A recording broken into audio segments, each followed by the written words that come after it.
Hello friends, income tax के cases की series में आज जो केस हम लोग डिस्कस करेंगे उस केस का नाम है Ravinder Kumar Agrawal versus income tax officer. ये केस 451 आईटीआर पेज नंबर 100 पर रिपोर्ट हुआ। मैटर दिल्ली हाई कोर्ट ने डिसाइड किया और इस केस का जजमेंट 17 नवंबर 2022 को आया। केस असेसमेंट ईयर 12-13 का है। इस केस के अंदर कंपनीज एक्ट के 3 प्रोविजंस का डिस्कशन हुआ, सेक्शन 248 का, सेक्शन 250 का और सेक्शन 252 का। एक कंपनी है जो कि सेक्शन 248 के अंदर जिस कंपनी का नाम रजिस्ट्रार ऑफ कंपनीज के नाम से स्ट्राइक ऑफ कर दिया गया, कंपनी का नाम स्ट्राइक ऑफ होने के बाद कंपनी को असेसमेंट ईयर 12-13 का सेक्शन 148 का नोटिस भेजा गया, जिस नोटिस को इस केस के अंदर रिट पिटीशन के अंदर कंटेस्ट किया गया कि क्योंकि कंपनी एग्जिस्ट नहीं करती इसीलिए यह नोटिस वैलिड नहीं है। जब यह मैटर दिल्ली हाई कोर्ट के पास गया तो इस केस में जो डिपार्टमेंट की दलील थी वो ये थी कि यदि कोई company section 248 of the companies act के अंदर स्ट्राइक ऑफ कर दी जाती है तो section 250 of the companies act ये कहता है कि उस कंपनी की लायबिलिटीज जैसे पहले थी वैसे अब भी बरकरार रहेंगी, उस कंपनी का नाम स्ट्राइक ऑफ होने से फर्क नहीं पड़ता। दूसरा, कंपनीज एक्ट का एक सेक्शन 252 है जो कि यह कहता है कि यदि उस कंपनी के रिस्टोरेशन की एप्लीकेशन लगाई जाती है, जो कि इस केस के अंदर इनकम टैक्स डिपार्टमेंट ने कंपनी को रिस्टोर करने की application section 252 of the companies act के अंदर लगाई और जो कि अप्रूव हो गई। Section 252 of the companies act ये कहता है कि ऐसी परिस्थिति के अंदर जब कंपनी का नाम रिस्टोर किया जाता है तो वो उसी डेट से किया जाता है जिस डेट से कंपनी का नाम स्ट्राइक ऑफ हुआ था।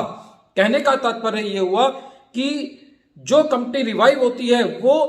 अर्लियर डेट से होती है, ना कि date of application of revival से होती है। तो इस केस में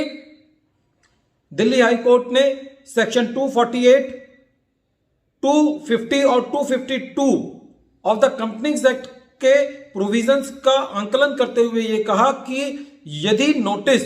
एक ऐसी कंपनी को भेजा जाता है जो कंपनी स्ट्राइक ऑफ हो चुकी है और बाद में वो कंपनी रिवाइव हो जाती है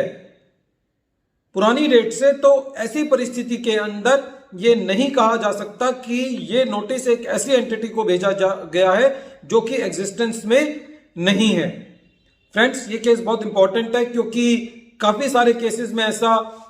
देखा गया था पीछे कि बहुत सारी कंपनियां स्ट्राइक ऑफ की गई थी। कुछ कंपनियां आरओसी ने भी स्ट्राइक ऑफ की थी जो कि नॉन फाइलिंग की वजह से थी और काफी सारे रीजंस की वजह से थी। तो यदि उन केसेस के अंदर उन कंपनीज को सेक्शन 148 का नोटिस आता है पुराने सालों का, तो ये नहीं कहा जा सकता कि वो नोटिस जो है वो वैलिड नहीं होंगे, क्योंकि सेक्शन 250 ये कहता है कि यदि कंपनी स्ट्राइक ऑफ हो भी जाती है तब भी ऐसी परिस्थिति के अंदर उस कंपनी की लायबिलिटी जो है वो एज इट इज रहेंगी, जिस तरीके से वो सारी लायबिलिटीज उस वक्त थी जब कंपनी एग्जिस्टेंस में थी। और यदि कंपनी रिवाइव हो गई है सेक्शन 252 के अंदर तो किसी भी तरीके की कोई भी गुंजाइश नहीं रहती, क्योंकि सेक्शन 252 का प्रभाव यह है कि वो कंपनी को उस डेट से रिवाइव कर देता है जिस डेट से कंपनी स्ट्राइक ऑफ हुई थी। तो ऐसी केस में यह कहना कि जो नोटिस है वो इनवैलिड है, ऐसे केसेस में वो सही नहीं है। फ्रेंड्स, ये केस बहुत इंपॉर्टेंट है क्योंकि हमको अननेसेसरी जो है वो लिटिगेशन में नहीं पड़ना। ऐसे केसेस के अंदर यदि हम रिट पिटीशन के अंदर जाते हैं तो कोई भी संभावना नहीं है कि हमारी रिट पिटीशन जो है वो एंटरटेन हो। वीडियो के अंत में एक बार फिर मैं केस का नाम रिपीट कर रहा हूं। केस का नाम है Ravinder Kumar Agrawal versus income tax officer. यह केस 451 आईटीआर पेज नंबर 100 पर रिपोर्ट हुआ। मैटर दिल्ली हाई कोर्ट ने डिसाइड किया और इस केस का जजमेंट 17 नवंबर 2022 को आया। फ्रेंड्स, इस वीडियो के अंत में मैं ये भी कहना चाहता हूं कि जो कोई भी लोग ये हमारा चैनल देखते हैं वो किसी भी केस का वीडियो देख करके जब तक वो उस पूरे केस को पढ़ ना ले, जब तक कोई अपना डिसीजन ना ले, और ये हमारा एक अपना पर्सनल व्यू है, इन वीडियोस में हम कोई भी किसी तरीके का